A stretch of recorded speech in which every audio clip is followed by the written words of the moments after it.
Nah, maka kelangkaan ilmu ini harus segera diantisipasi. Di Majalengka ini ada 26 kecamatan, ada sekitar 343 desa. Akhirnya singkat cerita kami menyepakati, saya mengusulkan mendesain program kaderisasi 100 ulama. Tapi tahap pertama saya mengusulkan kepada Bupati untuk memulai dari 2 anak bangsa dari setiap kecamatan, 1 laki-laki, 1 perempuan, berarti total 52. Pembiayaan daripada Bupati untuk kemudian kita didik 4 tahun dia lulus. Nah, saya sampaikan juga kepada Bapak Bupati bahwa di Indonesia ini banyak sekali program kaderisasi ulama. Wujudnya nanti kuliah, tapi habis kuliah nggak ditindaklanjuti.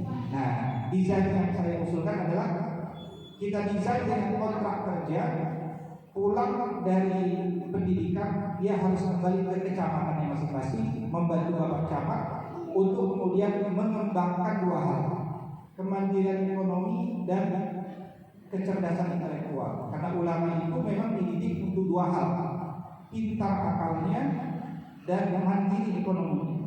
Makanya kata Nabi SAW dulu, la hasada illa fi isnatain. Kalian nggak boleh hasad kecuali pada 2 perkara. Artinya ini hasad yang boleh. 1, rajulun atahu Allahu malan wa rajulun atahu Allahu hikmatan. Yaitu sosok yang kemudian dia cerdas akalnya, banyak ilmunya, dia membagi kepada rakyat. Yang kedua adalah sosok yang dia kaya raya, hartanya itu dia bagi kepada rakyat. Makanya saya sering bilang sama anak-anak muda dan termasuk motivasi saya sendiri, hidup ini harus berkah. Caranya mengejar keberkahan adalah hanya kejar 2 hal, kejar ilmu, kejar uang. Ya, kejar ilmu supaya bisa membagi ilmu, kejar uang supaya bisa membagi uang. Kalau kita bertambah umur, ilmu tidak, uang tidak, nah itu ngapain hidup? Kita kalau nggak punya uang, minimal ilmu. Kalau nggak punya ilmu, minimal uang, supaya kita bisa bermanfaat. Karena guru-guru kami dulu mengatakan, faqid syai' la yu'ti. Kalau kita nggak punya apa-apa, nggak bisa memberikan apa-apa.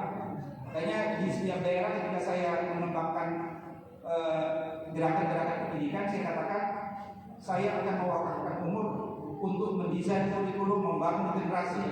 Tapi untuk bangun gedung, untuk membiayai, jangan saya semua, nanti pahalanya diambil kita semua.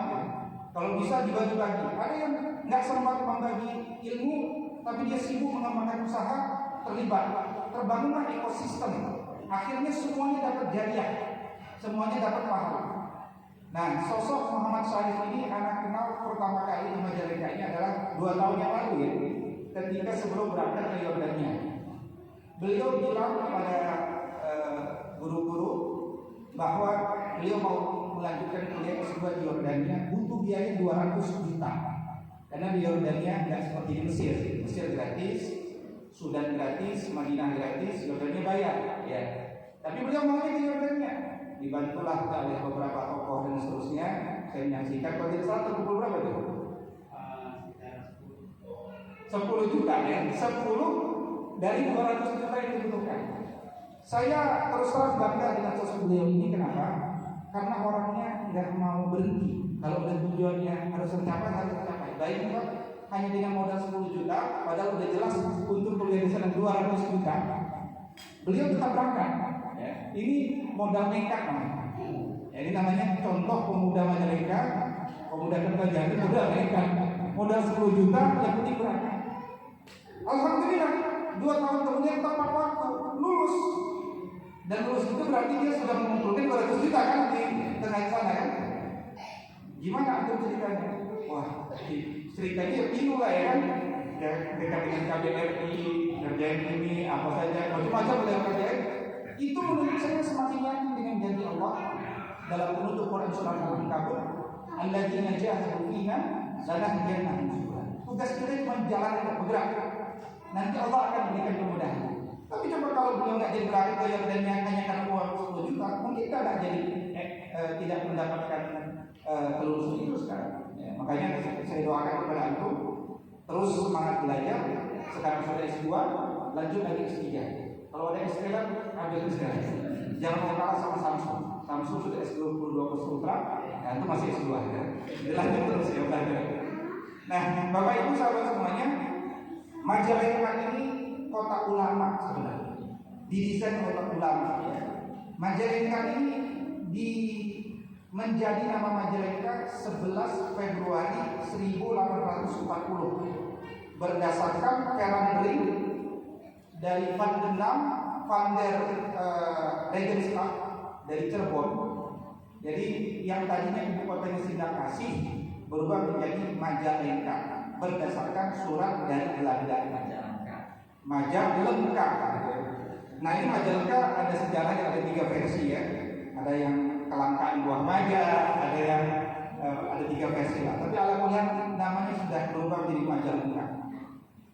Tetapi jauh sebelumnya masuklah dakwah Islam yang didakwakan oleh Sunan Gunung Jati Cirebon atau Syarif Hidayatullah, dan waktu itu masyarakat Majang menerima riwayat. Memang yang menarik dari Islam ini, dakwahnya selalu diterima. Ya. Kalau kita baca sejarah, sebelum abad ke-7, negara wilayah Nusantara ini kan wilayah yang kurang lebih katanya mayoritas Hindu Buddha. Kalau Hindu Buddha berarti kepercayaan menyembah dewa-dewi, atau kemudian kepercayaan yang lain menyembah paganisme dan seterusnya. Tapi sejarah mencatat hari ini dari Sabang sampai Merauke, dari Serambi Aceh, Serambi Mekah Aceh sampai Papua, semuanya Islam, kecuali Hindu di Bali, kecuali Pulau Bali. Kalau ada yang mengatakan Papua itu bukan negeri Muslim, itu tidak benar. Kenapa? Tahun 2018 saya, Pak Maruf Amin dan banyak dari pengurus MUI kami ke Papua Barat, dan sebelum ke Papua Barat kami buat tim penelitian di Papua tentang bagaimana Islam masuk di Papua. Studi kasus 20 suku, ya 20 suku di Papua. Kami minta izin melihat benda pusaka yang mereka hormati itu apa sih di 20 suku di Papua itu. Mereka tunjukkan ini Ustaz, barangnya ini. Nah barangnya ini itu ternyata kitab tebal besar, sudah berdebu, diletakkan di dalam kotak, ya, rapi, dan ini semacam barang pusaka, turun temurun dihormati oleh mereka. Maka kita minta izin. Ini 20 suku ya, kualitas penelitian. Bolehkah kita lihat isinya? Dilihat, silakan. Bapak Ibu tahu apa itu? Al-Quran. Benda pusaka yang mereka tidak tahu membacanya, mereka tidak tahu itu apa, mereka anggap itu benda pusaka, itu Al-Quran. Sebagian kitab, ada kitab fikih, kitab mujarabah, macam-macam. Yang jelas ini menunjukkan bahwa Islam sudah masuk sejak ratusan tahun yang lalu di Papua. Makanya negeri Papua jangan sampai hilang dan jangan sampai diklaim milik orang lain. Ini apa Islam? Semenjak abad ke-7, Gubernur Muawiyah bin Abu Sufyan diizinkan oleh Khalifah Utsman bin Affan mengembangkan teknologi kapal perang. Pada saat itulah teknologi kapal perang berkembang, dan ketika teknologi kapal perang berkembang, Islam pun mulai dikembangkan di berbagai wilayah. Pada saat itu Barat masih meyakini bahwa bumi itu datar. Akibat keyakinan bumi itu datar dan difatwakan di Eropa, maka banyak orang Eropa tidak berani melakukan perjalanan melalui kapal laut dalam perjalanan panjang. Kenapa? Karena mereka khawatir jalan terus runtuh. Itu karena mereka meyakini bumi itu datar awalnya. Ketika mereka tidak berkelana, generasi yang senang berkelana pada saat itu adalah generasi Islam. Maka sampailah Islam ke Indonesia di abad ke-7 didakwahkan oleh para ulama, bukan didakwahkan oleh para pedagang. Nah, ini perlu diluruskan. Ada yang mengatakan Islam itu masuk ke Indonesia melalui para pedagang sambil dagang dia dakwah. Keliru. Yang mendakwakan Islam itu bukan sosok pedagang. Yang mendakwakan itu adalah sosok ulama. Tapi sambil dia berdakwah, dia berdagang. Dari mana studi kasus ini diambil? Dari studi kasus masuk Islamnya Sunan Malik Ibrahim ke Indonesia, masuk ke wilayah Lerehan, bangun masjid Padusan, masjidnya kosong karena nggak ada yang sholat, karena belum dakwah. Di mana Sunan Malik Ibrahim kemudian mengajak orang? Di mana tempat yang paling banyak orang ini? Di pasar. Maka Sunan Malik Ibrahim ke pasar, berdakwah, menyebarkan Islam, menampilkan Islam yang rahmatan lil alamin, senyum bersih, anti kasar, tidak ada lagi kesatria waisya sudra brahmana. Inna akramakum indallahi atqakum, yang paling mulia di antara kalian adalah yang paling bertakwa, maukah yang miskin semuanya sama. Diterima. Akhirnya berkembang, maju, dan itulah ciri dakwah Islam dari Serambi Aceh, Serambi Mekah Aceh sampai Papua, semuanya mengenal Islam. Nah demikian juga dengan wilayah Majalengka ini. Bagaimana kemudian Sunan Gunung Jati masuk ke masyarakat Majalengka ini dan masuk ke wilayah kewadanaan Talaga yang waktu itu masih dipimpin oleh Raden Rangga Mantri dan Ratu Parung. Ya, kuburannya ada ya. Sudah pernah ziarah belum? Nah ini kadang-kadang orang dekat berziarah, kita orang jauh berziarah, gitu kan? Nah, sampai kemudian dakwah dikembangkan oleh raja-raja yang masuk Islam, belajar agama. Ya, belajar agama. Jadi kalau kita bisa menciptakan sosok yang umaro dan ulama, ya, seperti Pak Camat ini, pemimpin tapi visinya religius, ini jangan. Ya, pemimpin tapi pemimpin kecamatan tapi mengingatkan 15 menit sebelum waktu sholat, diingatkan itu sunnah hasanah yang pertama. Man sanna sunnatan hasanatan, barang siapa yang mengawali kebiasaan tradisi baik, nanti dilanjutkan generasi berikutnya, ini pahalanya ngalir terus ke percamatan. Ya, makanya buru-buruan kejar-kejaran membuat inisiatif baik. Ya, karena yang pertama kali melakukan itu nanti pahalanya terus mengalir meskipun dia sudah tiada.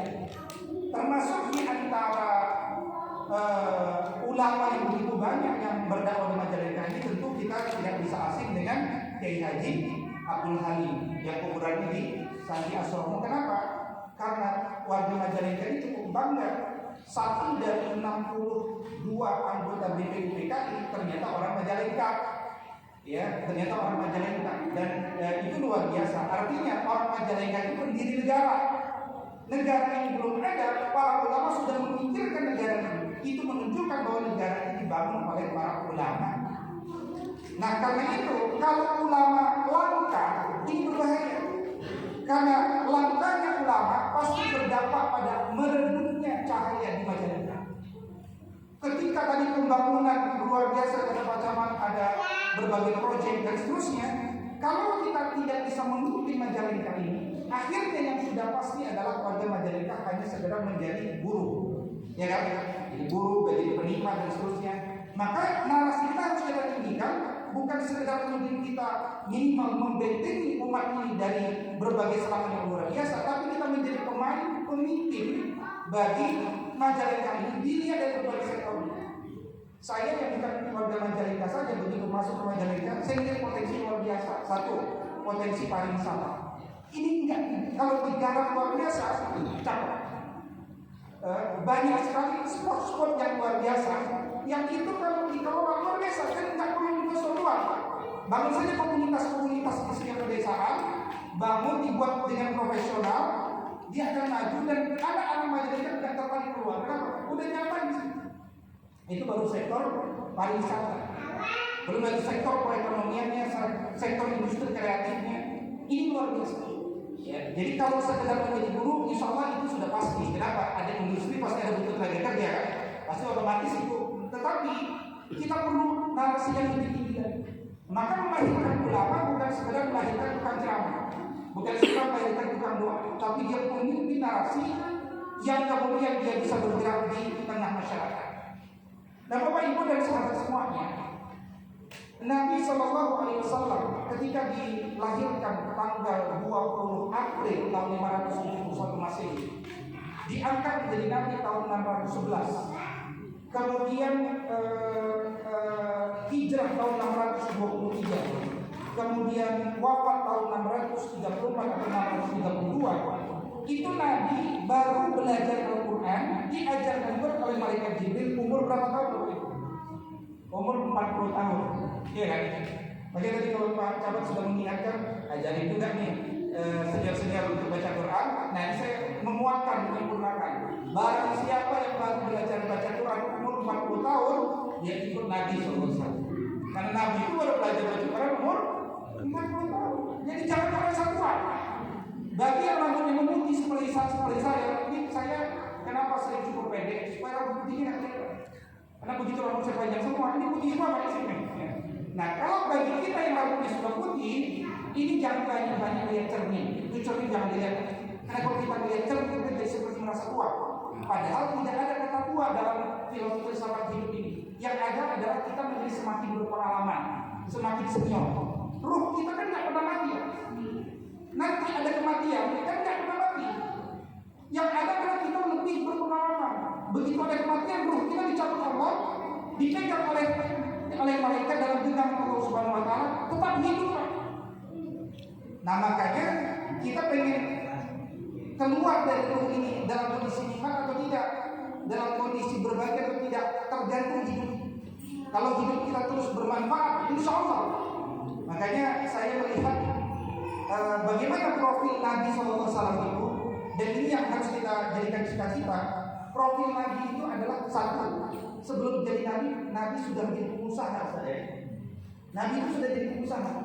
Umur 25 tahun menikahi Khadijah binti Khuwailid bin Asad bin Abdul Uzza, itu maharnya 20 ekor unta. Mahar. Satu ekor unta Australia 35 juta kali 20 700 juta. Itu baru mahar. Maka ide ini yang harus kita kembangkan kepada anak muda, menjadi kaya di usia muda, tidak perlu usia tua. Kadang-kadang kita nikah bersyukur, alhamdulillah Ustaz, istri saya bersedia dinikahi dengan mahar seperangkat alat sholat dan hafalan surat Al-Ikhlas. Itu namanya, ya udah pasti itu mah gampang ya. Tapi bagaimana kita punya narasi seperti Nabi? Nabi itu menikah dengan mahar uang 700 juta, berarti tabungannya luar biasa besar. Kok bisa Nabi seperti itu? Karena sejak kecil dididik jadi entrepreneur. Makanya kurikulum ulama itu adalah entrepreneur. Ya, pemikiran Abdul Halim setelah saya teliti, ternyata cuma 3 melahirkan ulama dengan 3. 1 berintisab, 2 visioner, 3 mandiri. Dan rata-rata ulama di sepanjang sejarah di berbagai ormas dan seterusnya kurang lebih sama. Intinya adalah di umur-umur 20 tahun lulusan pondok pesantren dulu, iman yang mendalam sudah pasti, dia bisa memimpin umat, dan yang ketiga dia mandiri secara ekonomi. Dan Islam itu kalau kita buka 6.236 ayat, 77.439 kata, atau 340.740 huruf, itu isinya mendorong kita jadi orang miskin orang kaya. Menyuruh kita jadi orang miskin atau jadi orang kaya? Jadi orang kaya. Resep jadi orang kaya gimana caranya menurut orang? Resep menjadi orang kaya cuma satu caranya. Ya, lihat Quran surat An-Nur surat 24 ayat ke-37. Rijalun la tulhihim tijaratu wa la bai'un an zikrillah, melalui perdagangan dan jual beli. Ilmu perdagangan dan jual beli ini ilmu para ulama. Contoh kalau kita bicara Ahlus Sunnah wal Jamaah, yang disebut Ahlus Sunnah wal Jamaah dalam mazhab fikih itu ada 4, betul? Abu Hanifah, Nu'man bin Sabit, ya, Imam Malik bin Anas, Muhammad bin Idris Asy-Syafi'i, dan Imam Ahmad bin Hanbal. Betul? Mulai dari ulama nomor 1, ulama Nu'man bin Sabit, Abu Hanifah. Apa pekerjaannya? Pedagang, jualan baju sutra. Sutra dari dulu sampai sekarang selalu harganya mahal.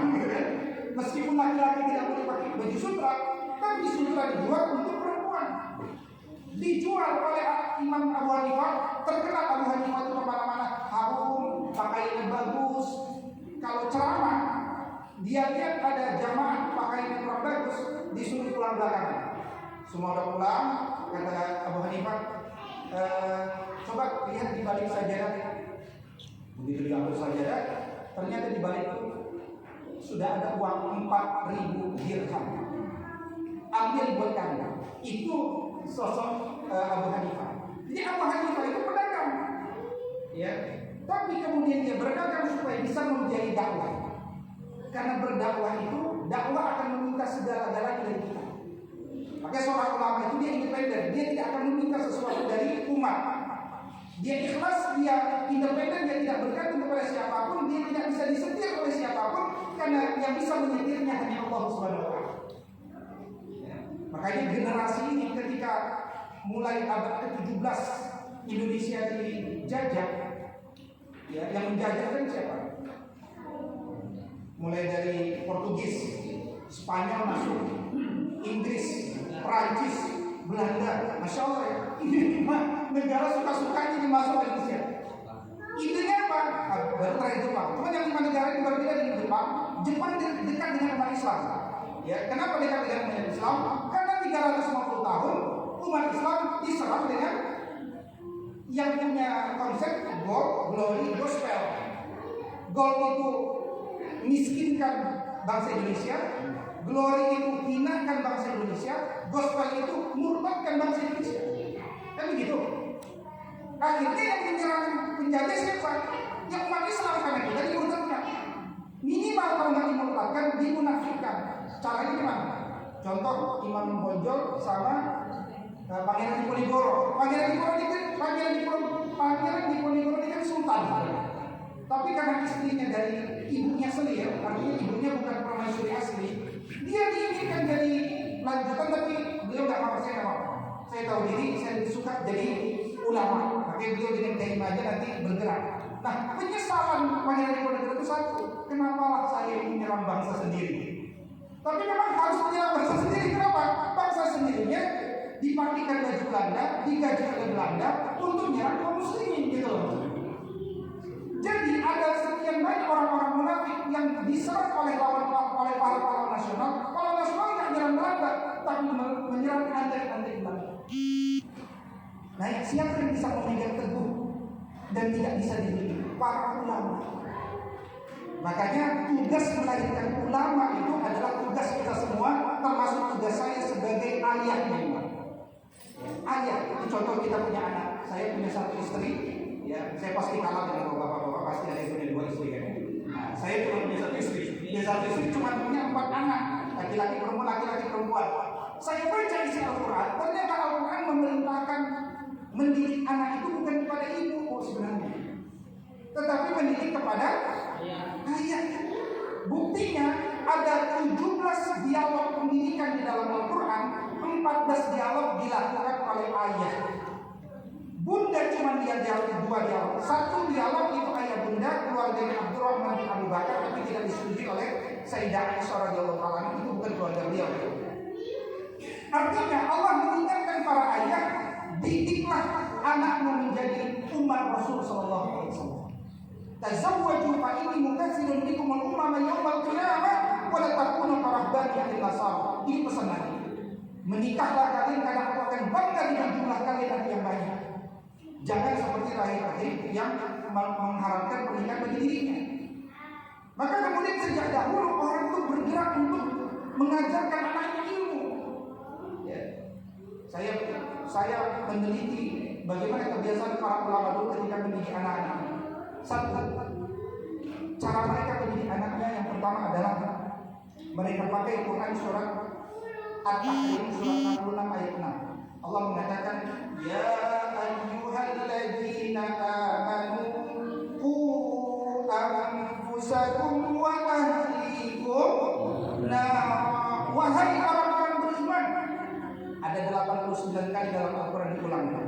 Wahai orang beriman, wahai orang beriman. Di ayat ini apa perintahnya? Jagalah diri kalian dan jagalah keluarga kalian dari api nerakanya Allah. Tafsirannya apa Bapak? Lihat tafsirnya Sayyidina Ali bin Abi Thalib radhiyallahu ta'ala. Kata beliau, adibuhum wa alimuhum. Tegakkan adab, tanamkan ilmu. Dari situlah kemudian muncul perspektif sejak zaman sahabat, ta'addabu summa ta'allamu. Adab dulu baru ilmu. Maka pesan sejak dulu selalu mendahulukan adab sebelum ilmu. Kenapa? Karena ketika adab didahulukan, ilmu dimudahkan. Kan pemilik ilmu Allah. Allah tidak mungkin menurunkan ilmunya kepada orang yang sombong, yang tinggi hati. Maka tegakkan adab ini. Itulah kesimpulan Yusuf bin Al-Husayn, bil adabi tafhamul ilmi. Dengan adab engkau jadi mudah memahami ilmu. Kembali kepada cerita Abu Nu'man bin Sabit Abu Hanifah. Beliau ini sosok ulama luar biasa, penghafal Al-Quran, penghafal hadis, ulama fikih. Tapi sejarah keilmuan setelah saya teliti, justru lebih senang duduk-duduk sama ulama daripada belajar fikih. Jadi kata beliau, duduk-duduk sama ulama, mendengarkan kisah-kisah baik dari para ulama, karena ulama pasti tidak pernah berbohong. Itu lebih aku sukai daripada berlama-lama belajar fikih, karena dengan duduk para ulama aku jadi banyak belajar adab dan akhlak suatu kaum. Tapi malah beliau jadi ahli fikih tuh. Coba kita bandingkan orang hari ini banyak orang belajar fikih tapi malah menjadi tidak beradab. Belajar fikih malah membuat perpecahan umat. Belajar fikih malah menjadi teroris. Belajar fikih malah menjadi radikal. Kenapa? Karena mereka tidak mengawali dari adab. Maka adab itu mahal. Abdullah bin Mubarak dulu mengatakan ta'allamtu adab salasuna sana wa ta'allamtu ilm ismi. Dulu aku belajar adab 30 tahun, belajar ilmu 20 tahun. Lebih lama mana belajar adab ilmu? Sekarang kita ini ngajarin anak kita yang penting dia berilmu, salah. Yang penting dia beradab, ilmu dekat. Kalau sekedar ilmu, pendidik itu, pondok pesantren itu bukan transfer of knowledge, bukan membagi ilmu. Kalau bagi ilmu cuma sampai ke akal, nggak turun ke hati. Tapi dia transfer of ruhi, dia harus sampai pada jiwa seseorang. Nah itu ulama. Yang kedua, saya lihat kata para ulama dulu, kami itu terbiasa membuat anak kami soleh dengan cara mendoakan anak kami kapanpun kami ingat anak kami, kapanpun kami lihat anak kami. Karena kalau sekedar doa ba'da sholat, doa di sepertiga akhir malam, doa di bawah air hujan, doa di antara Jumat, doa di antara azan dan iqamah, ini doa mustajab. Nah, tapi ada satu doa yang kadang kita remehkan, yaitu doa kapanpun kita ingat anak kita, doa kapanpun kita melihat anak kita, doa ketika kita marah. Ini penting banget. Kadang-kadang kalau kita sedang marah itu pengennya marahin anak kita. Anak siapa sih? Dasar anak jin, kan? Anak langsung bilang, oh saya baru tahu bapak ini jin. Jadi justru ketika kita marah, doakan yang baik. Saya kutuk kamu jadi imam Masjidil Haram, gitu boleh.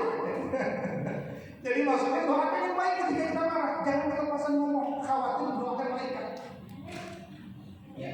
Yang ketiga kata para ulama, supaya anak kita jadi ulama, caranya gimana? Semakin solehkan diri kita. Semakin kita soleh, mereka akan semakin soleh. Makanya kata ulama, saya akan semakin merawat kesolehan saya supaya anak saya semakin soleh. Masya Allah. Ya. Yang keempat, para ulama itu ternyata lebih mendahulukan ilmu fardu ain sebelum ilmu fardu kifayah. Apa itu ilmu fardu ain? Ilmu akidah, ibadah, akhlak. Saya sering nasihat diri saya pribadi, dan saya sudah buktikan anak saya bisa baca Al-Fatihah kalau bisa dari saya, jangan dari ustaz. Ya, di dalam kitab Ahkamul Maulud Ibnu Qayyim Al-Jauziyah pernah bilang, kalau engkau punya anak, punya cucu, dia udah bisa ngomong, pertama kali omongan yang dia sampaikan seharusnya adalah talqinkan la ilaha illallah Muhammad Rasulullah. Kalau engkau biasakan itu, insya Allah anak akan menjadi soleh karena dia dekat dengan kalimat tauhid.